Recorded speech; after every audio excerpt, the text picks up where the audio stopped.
I was talking to a friend of mine. We were talking about the current state of affairs with not just our state or our county, but our world. I mean, my country, my goodness, we can't even, like, it's worldwide. Everybody's freaking out about the coronavirus and everything. And like in our area, stores have been practically empty as people are raiding them for water and toilet paper, canned goods. Oh gosh, just a variety of things. And actually, right now here in Idaho, the endovirus and rhinovirus are going around really hard. The flu and cold. And it hit our family really hard this last week. John is the last one getting over it right now. It knocked us out pretty good, but we always know, like for our household, every year at the end of February, beginning of February, March, right in there, we always get sick. It just never fails. I don't know why. I don't, that's just when it comes around, and that's apparently when we get it. It never fails. I mean, I start pumping extra vitamins to everybody. I make sure that we got a lot of bone broth in our diet and just broth in general. And, all these different things. We're eating more vegetables, just, you name it. Everything you're supposed to do. And we still get sick. Some years are better than others. Like last year I ended up with pneumonia, so I'll count this year as a win. But anyway, we were talking about just how crazy everything is with everybody and how people are just going nuts. And like for us, we had to go to the store to get cold medicine, and we went to the store and the aisle was depleted. There was no adult cold or flu medication and no medication for children, which was alarming. And then like for our youngest, for John, he has what's called mast cell disease. And so he has to take medication daily to help keep his cells from having the issues that they have. And it's actually one we purchased in the store. He's not on a prescription, but he takes Zyrtec for it every day.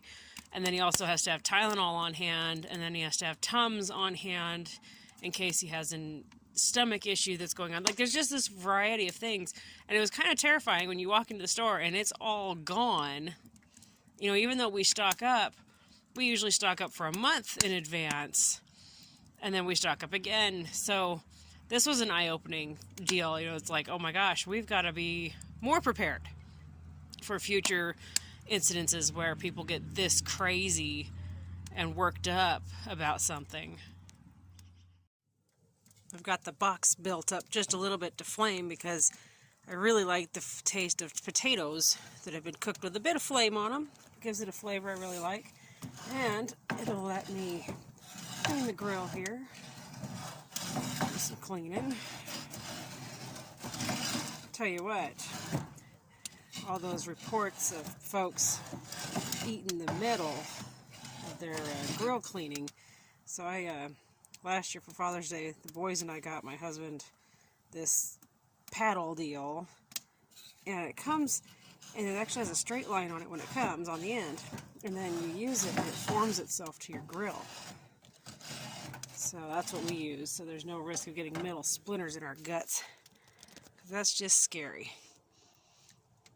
But I'm going to close this, let those potatoes get some more fire on them. I've got the steaks right here. Tonight's steaks are real simple. It's just pink salt, garlic powder, and some honey. Real simple recipe tonight. Got myself some hot tea. Just out here cooking and thinking. I tell you, I have yet to find a recipe for cooking steak in the house that I like. Sure, I can do it, but I'm just not in love with any of them. But I'll tell you what, cooking steak on the grill, oh man, smoking steaks, I don't think there could be any other way to cook them. I really don't. I don't know, how do you like your steaks? I'm always tinkering with how to season them, but how do you like cooking them? While I'm out here enjoying my time grilling dinner, see that far window over there? That's our office. My sweet hubby is in there doing his YouTube right now. Tell you what, go show him some love. He is hurting real bad. He needs some numbers real bad. His channel is, wow. Sorry, Hubs. I totally, what is his channel name? I think it's Old Computer Rebuilds. Anyway, he does some really neat videos on like his old computers that he has. He likes bringing back the old 90s and early thousands computers. He likes bringing them back to life and tinkering with them. He's got old games that he loads onto them and makes them run. So anyway, if you're into computers, go give his channel some love. He needs the likes. He needs the watch hours. And so he got started on YouTube this year. And the why is because he knows that like he loves his job. It was his dream job. He's he's worked there for, I want to say 8 years solid now. Yeah, 8 years that he's worked there.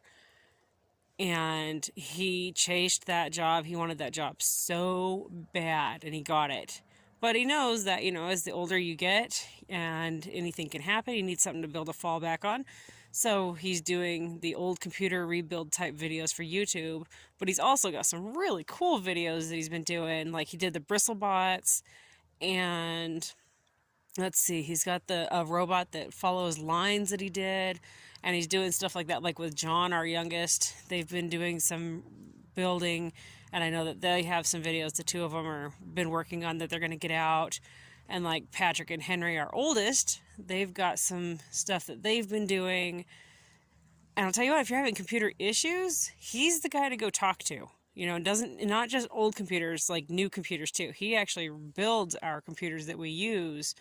He builds our PCs. So we don't buy it and then go to somebody else for troubleshooting. He does it all for us. So anyway, if you're looking for that computer guy or you're looking for some computer stuff to watch, go check out my husband Patrick at Old Computer Rebuilds. At least I'm pretty sure that's the name of his video. I'll screenshot it and I'll post a link to his video. But yeah, he's down there and I'm out here enjoying, well, there's not much for stars. There's a planet. Let's see which one. Let's see, it's so dark my phone won't even. Anyway, that little dot right there, that's Jupiter. No, yes. I'm pretty sure that's Jupiter. I don't think that's Venus. Yeah, that's Jupiter, because Venus, my roof is in the way, but Venus would be like right there, except for the clouds. But I'm hanging out, enjoying the great outdoors. To be honest, I spent way too much time on my computer earlier today because I was, after being sick for a week, I was very behind on my own YouTube. So, yeah, y'all, like, I think I uploaded 6 videos today. And I think I've got 3 or 4 to get done tomorrow. So, counting this one. So, yeah, probably 4 counting this. But anyway, yeah, we're back. We're feeling better. We are back. All right. I think it's time. Yeah, I've got the temperature good. Let's load the steaks on the grill. Move my tea so I don't drop any steak juice in my tea. As much as I love steak, I don't want to drink it. Okay. The steaks tonight is just grilled. It's just seasoned with pink salt, garlic powder, and raw organic honey, like the real legit stuff.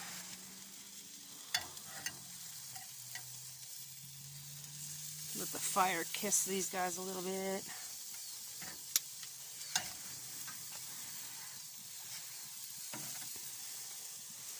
I love cooking. I love cooking in the house. I love cooking on the grill.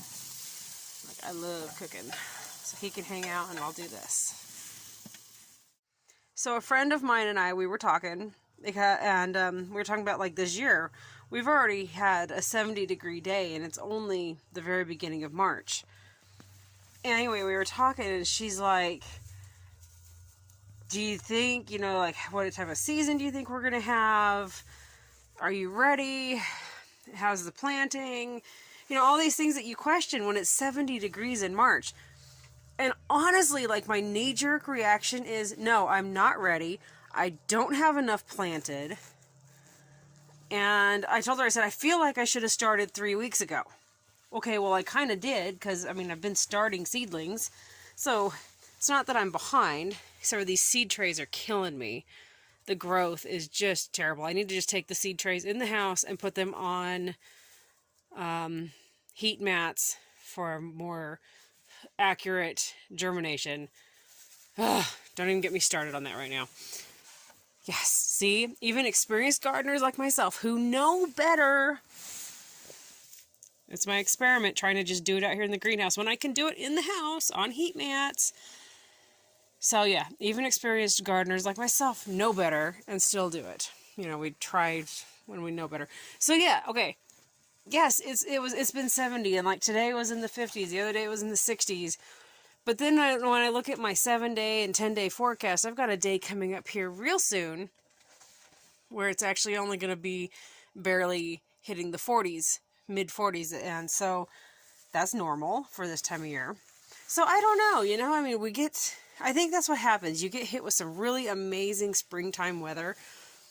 It feels like summertime and you're like, oh my gosh, I'm not growing any, you know, I've got to freak out and get it going even faster.